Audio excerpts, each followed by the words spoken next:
In the upcoming clip, Noam Chomsky acknowledges the contributions of classical liberal thinkers to individual liberty in limited government. He critiques what he sees as a departure from these core principles in modern economic thought. Chomsky argues that classical liberalism, as envisioned by thinkers like John Locke and Adam Smith, emphasized individual freedom, economic opportunity, and a fair distribution of resources. He finds value in these ideas, believing they can form the basis for a just society. However, Chomsky criticizes modern economic theory, which he sees as often prioritizing the interests of the wealthy and corporations over those of the working class.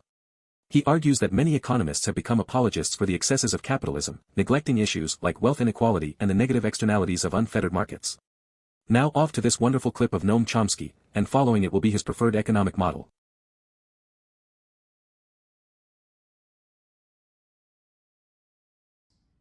Well, one thing is it's grossly misinterpreted. So it's worth remembering that the early classical liberals, say Smith and Humboldt, were pre-capitalist. Later ones like John Stuart Mill were basically social democrats, not classical liberal in much of his thinking, but social democratic and policies that he advocated. In fact, one of the policies he advocated was worker self-management. I thought that was an ideal that society ought to move towards. But if you go to the interpretations, it's kind of interesting. So, for example, I once wrote a review of the bicentennial scholarly edition of Wealth of Nations put out by the University of Chicago with an introduction by a Nobel laureate, Chicago economist George Stigler.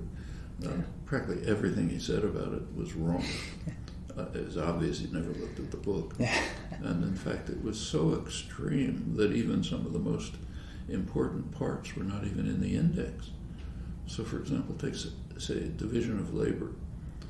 Everyone is familiar with the early paragraphs about the butcher and the baker and how wonderful it is and so on. But when Smith continues a couple hundred pages later, he sharply condemns division of labor and says it's kind of an abomination that any civilized society will have to overcome by government intervention. And the reason goes right back to the roots of classical liberalism.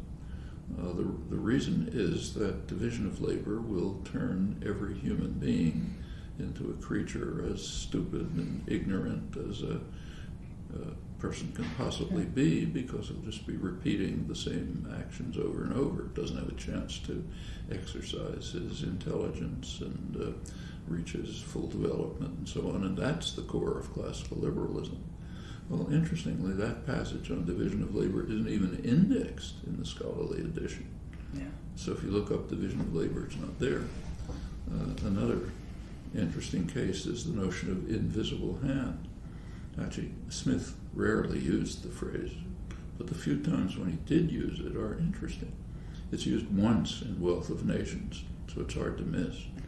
And if you look at the context in which it's used, it's basically a critique of contemporary neoliberalism. I mean, what he points out is that, he says, talking about England, of course, he says, if in England the merchants and the manufacturers decided to invest abroad and import from abroad, they might profit, but the people of England would suffer. However, he says, their natural inclination to operate within their home country, what's called home country bias, will lead them as if by an invisible hand not to carry out these actions, and therefore things will work out in England. That's an argument against neoliberalism. That's the one use of the phrase invisible hand in Wealth of Nations. He uses it again in his other major book, Moral Sentiments. And what he says there is interesting. He says that, he argues that even if you have a cruel and vicious landlord who takes all the land and so on, nevertheless his natural concern for the happiness of other people will lead him as if by an invisible hand to make sure that the necessities of life are distributed as equally as they would be if there was an equal distribution in the first place. That's the second use of invisible hand. And of course that's based on his conception, shared with David Hume and others, that a core element of human nature is sympathy. In fact, the core notion. So for Smith, we have a natural inclination to appreciate and enjoy the happiness of others, even if we don't gain from it at all. And he contrasts that natural instinct with what he calls the vile maxim of the masters of mankind, all for ourselves and nothing for anyone else. And he evidently thinks that the benevolent element, which is the core of human nature, will overcome the impact of the vile maxim. Those are his uses of invisible hand. And we can go on case by case. This is pre-capitalist thinking. Now, he wasn't entirely pre-capitalist by any means. So, for example, if you look at Smith's recommendations to the newly independent American colonies, actually during the Revolutionary War, he gave advice to the colonies, what is now the United States, as to what policies they should follow. And the policies he advised are what are called sound economics, basically the Washington Consensus, neoclassical economics, just what's told to the third world today. So concentrate on what you're good at, what later was called comparative advantage. For the colonies, he said, produce primary products, that agriculture, he kind of overlooked slavery, but primary products, fish, fur, agricultural products, and don't try to develop industrial products because England is much superior. So everyone will gain if you import advanced industry, by the standards of the day was advanced industrial projects from England instead of producing your own that will be beneficial to everyone. That's contemporary economics. Well, of course, the colonies were independent, so they didn't have to follow sound economics. So they did exactly the opposite. What they did is block British manufacturers with very high tariffs. In fact, they had the highest tariffs in the world well into the 20th century.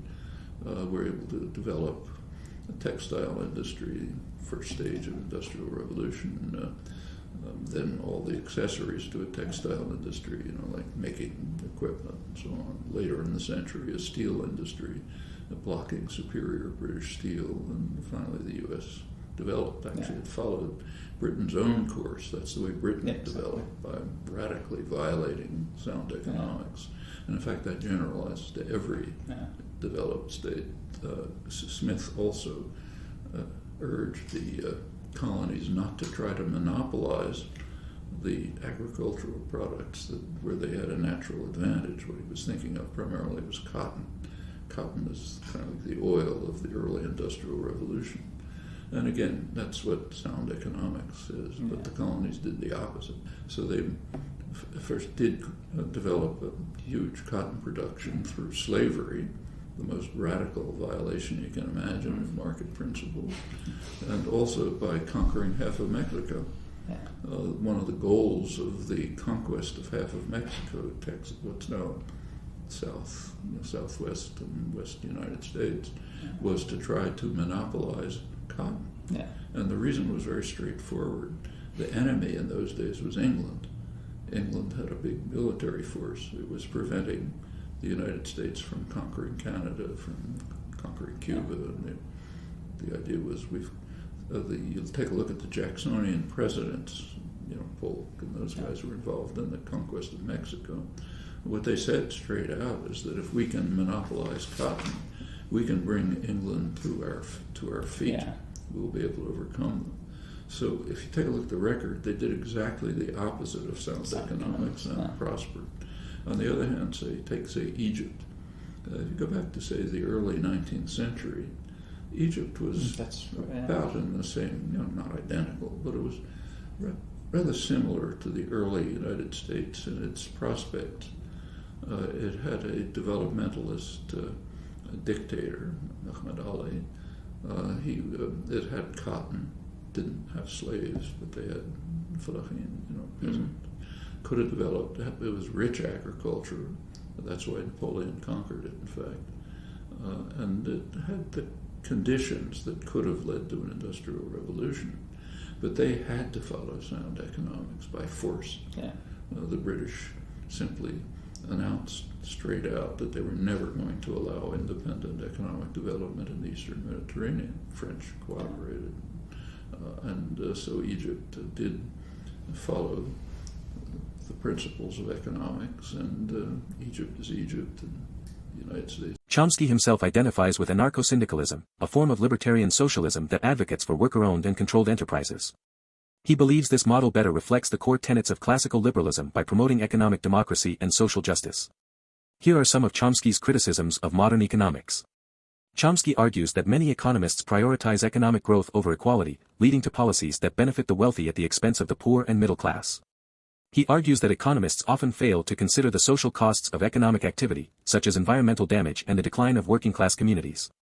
Chomsky is also critical of deregulation, arguing that it has led to increased corporate power and abuses.